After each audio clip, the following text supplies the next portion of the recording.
Pemirsa, Wakil Presiden Gibran Rakabuming Raka menemui korban gempa Maumere di Kabupaten Sika, Nusa Tenggara Timur. Dalam kunjungannya, Wapres membawa sejumlah mahasiswa psikologi untuk membantu trauma healing. Kehadiran Wakil Presiden Gibran Rakabuming Raka di salah satu posko pengungsian gempa di Kabupaten Sika, Nusa Tenggara Timur disambut puluhan warga. Sejumlah warga mengerumuni Gibran untuk menyapa dan bersalaman. Wapres kemudian menemui warga yang berada di pengungsian untuk menanyakan keadaan para pengungsi. Selain itu, Wapres membagikan buku dan mainan untuk anak-anak serta peralatan bayi. Rombongan Wapres juga membagikan susu kotak untuk anak-anak di pengungsian.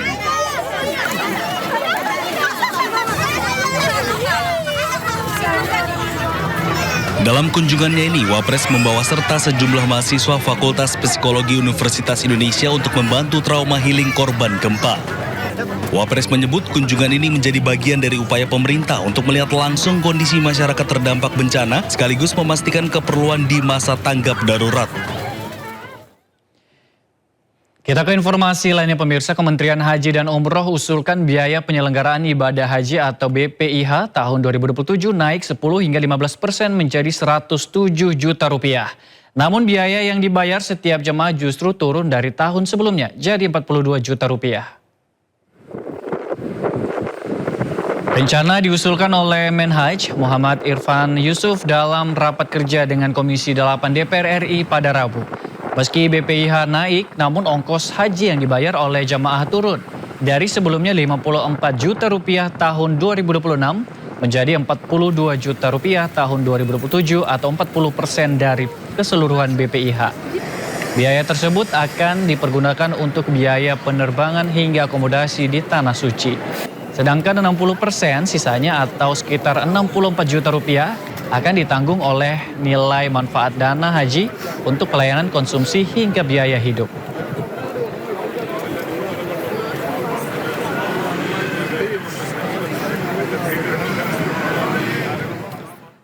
Ya, pemirsa, presenter kondang Ruben Onsu resmi ditetapkan sebagai tersangka dugaan tindak pidana penipuan dan penggelapan investasi. Penyidik kepolisian menemukan bukti yang cukup untuk menaikkan status pelapor jadi tersangka.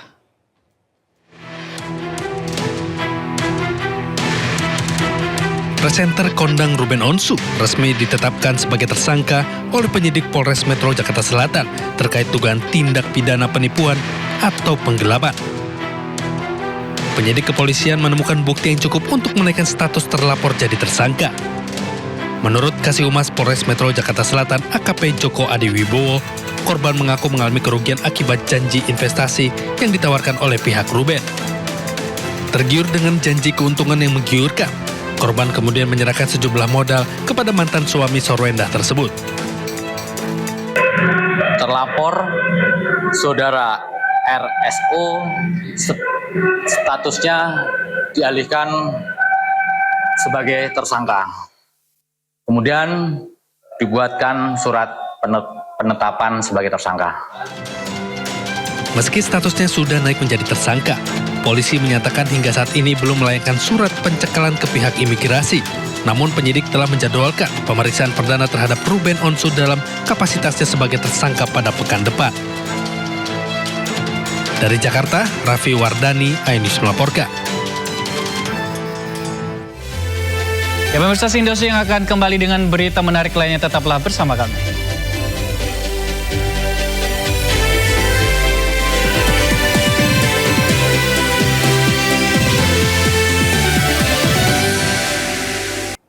Pemirsa, kita awali Sindosi yang pada hari ini. Kebakaran hutan dan lahan Kalimantan kian parah memicu kabut asap di sejumlah wilayah.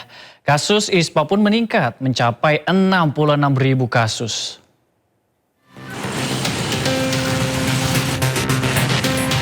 Dampak kebakaran hutan dan lahan di Kalimantan Selatan membuat sebagian kota Banjarbaru, Kalimantan Selatan diselimuti kabut asap.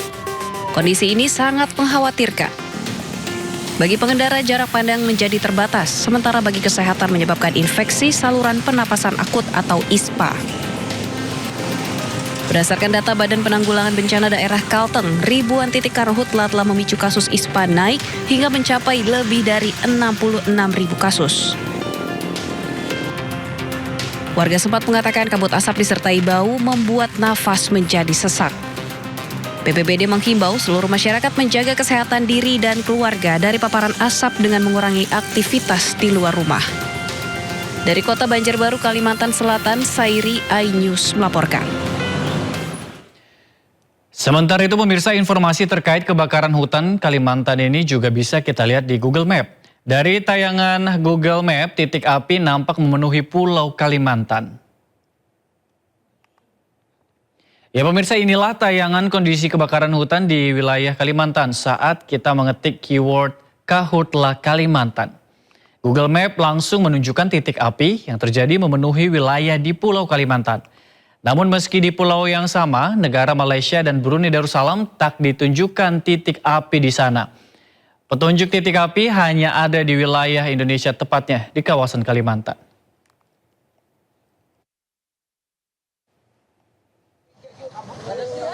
Akibat jarak pandang yang terbatas, sebuah truk membawa produksi sepeda motor baru terguling. Asap tebal dengan jarak pandang terbatas sebabkan truk tak mampu mengontrol lajunya. Situasi asap tebal akibat kebakaran hutan ini sangat membahayakan pengguna jalan. Hingga saat ini titik api masih belum padam sepenuhnya.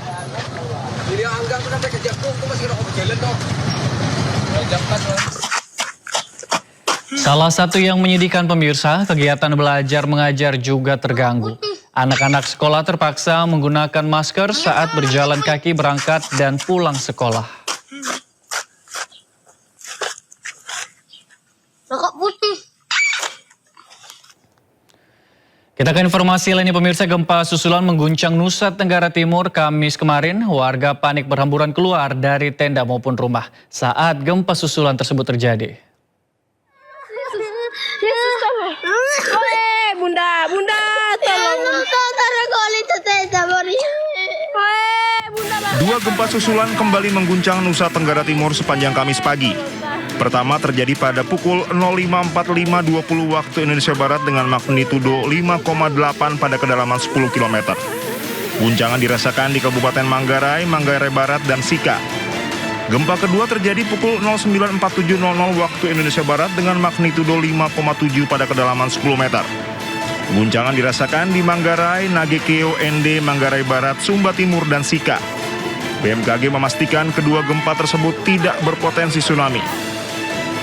Hingga Kamis pagi, BMKG mencatat 3.489 aktivitas gempa susulan dengan magnitudo terbesar 6,2 usai gempa besar pekan lalu.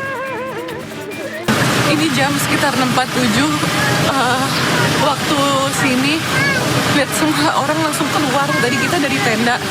Sementara aktris dan relawan Ciki Fauzi membagikan momen saat ia merasakan langsung getaran gempa susulan yang cukup kuat di Flores, NTT. Depan rumah kita runtuh-runtuh gitu. Kayaknya termasuk rumah yang kuat. Ia merekam suasana ketika gempa susulan terjadi dan membuat warga panik berhamburan keluar dari tenda maupun rumah. Getaran kuat tersebut bahkan mengakibatkan bagian depan sebuah bangunan permanen di dekat posko relawan mengalami reruntuhan ringan. Yang paling terbesar sudah. Kawan-kawan semua, ini yang paling terbesar. Susulannya la haula wala quwata illa billah. Allahu Akbar. Tim SAR gabungan mengintensifkan evakuasi medis dan penyisiran di sejumlah wilayah Nusa Tenggara Timur yang terdampak rangkaian gempa susulan.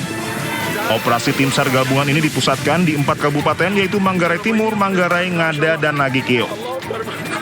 Operasi tanggap darurat dimulai sejak pagi dan memprioritaskan kelompok rentan yakni lanjut usia dan ibu hamil yang mengalami guncangan psikologis serta trauma akibat gempa susulan bermagnitudo 6,0.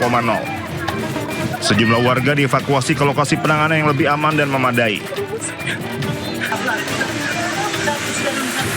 Seluruh unsur SAR di lapangan tetap dalam kondisi siaga penuh untuk merespons setiap perkembangan situasi pasca gempa. Selain penyisiran, tim SAR gabungan juga memperkuat koordinasi dengan BPBD, pemerintah daerah, dan posko kesehatan Kemenkes agar setiap warga yang membutuhkan pertolongan dapat segera memperoleh penanganan yang tepat dan cepat.